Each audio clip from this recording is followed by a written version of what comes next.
Hey YouTube, what's going on? Abyssal here, and today I'm going to be talking about the Unholy DKs 7.2.5 patch notes, the class changes really.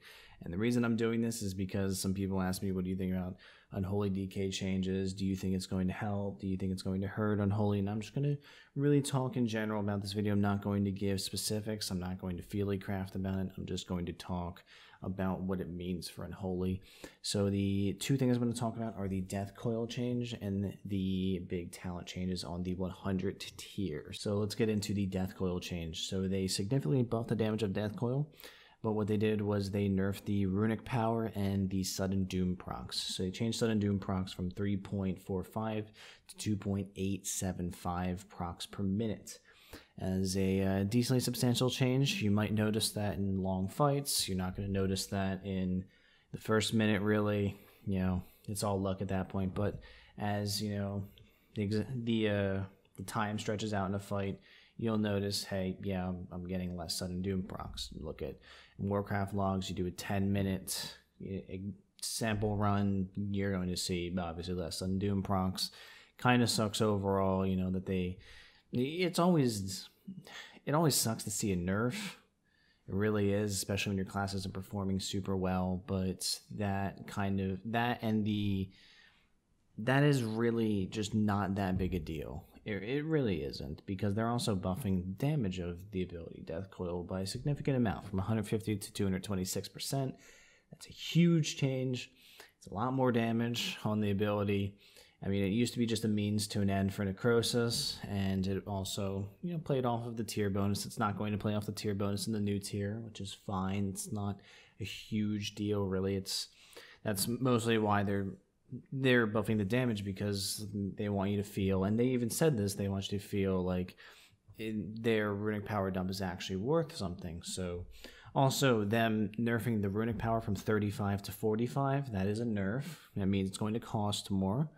That isn't that big a deal, because you were wasting that runic power anyway. This is a quote from Blizzard. They said that Death Coil really wasn't too worth it. You just used it when you didn't have anything else to do, and they want you to feel like it's actually worth something. So I feel like that's a good idea by Blizzard. You know, actually making Death Coil useful at times is kind of nice, especially when they're taking away its usefulness or synergy with tier. So this is kind of a cool change. I really like that thought process that they have behind it. They realize, wow, Unholy DKs are wasting a lot of runic power, because their captain, they're still using runic power, or still using runic power generating abilities, because they're just stronger. And that's a problem at times. Frost, it's very fickle outside of Hunger Rune Weapon. You really don't want to waste any runic power. With Unholy, who cares if you waste runic power, whatever. I like that change. That's a nice one. And then the next one we're going to talk about is we're going to talk about the talent changes. So the big ones are the Dark Arbiter, the Defile, and the Shadow Infusion changes. And also they buffed Soul Reaper a bit. So I'm going to talk about those a bit. Dark Arbiter is changed from 15 seconds to 20 seconds that the Valkyrie is up. Now, I love that. I love that so much. Personally, I'm not that big of a fan of using Soul Reaper in every single instance. I feel like if you want a lot of burst, you should be able to run Dark Arbiter competitively. It's such a cool talent. The talent really makes Death Coil and Sudden Doom procs really worthwhile, and I really like that, because the amount of burst you could potentially get with the Dark Arbiter is very substantial, and it's just such a cool talent, really. You know, the more runic power you spend, the stronger the Valkyrie becomes. And also the change to Defile, where they made the attack power of Defile, the actual ticking attack power that it deals, pretty substantial as well. It went up from 48% to 70%. That's huge. That's a big change. And obviously you don't use Defile for the ticking damage. You use it for the mastery gain that it gets, and that whenever you're standing here in Defile, your Clawing Shatters or Strike cleaves.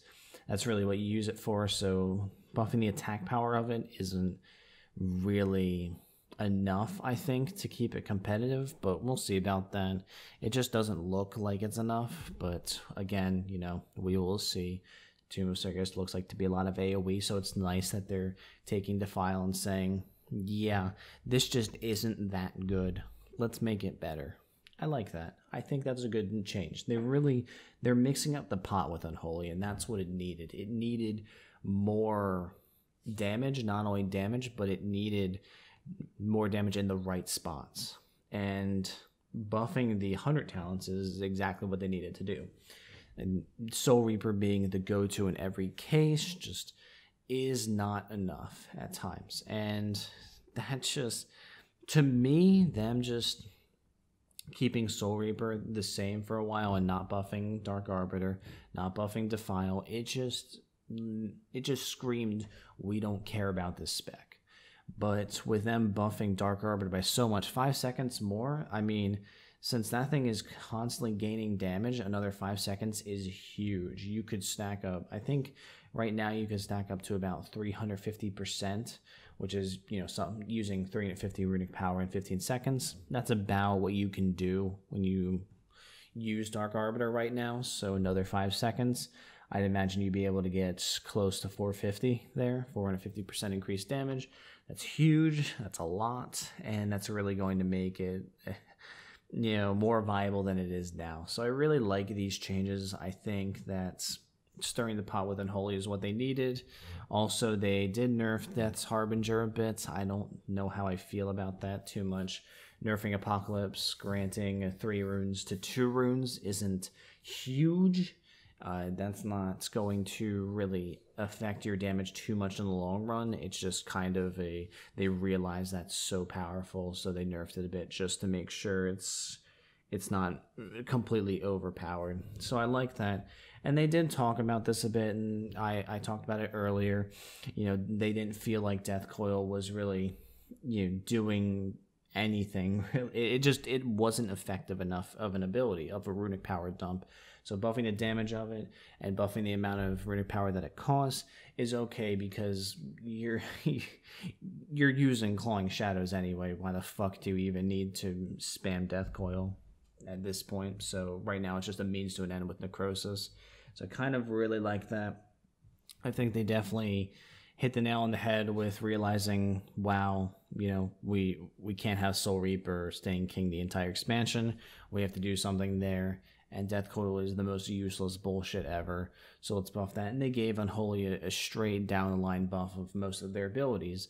So I'm very excited for the future of Unholy DKs. I am a Frost DK, but I do play Unholy at times. I dabble in the spec. It's definitely a fun spec to play. There are a lot of buttons, so it should have a little bit more payoff than it does now.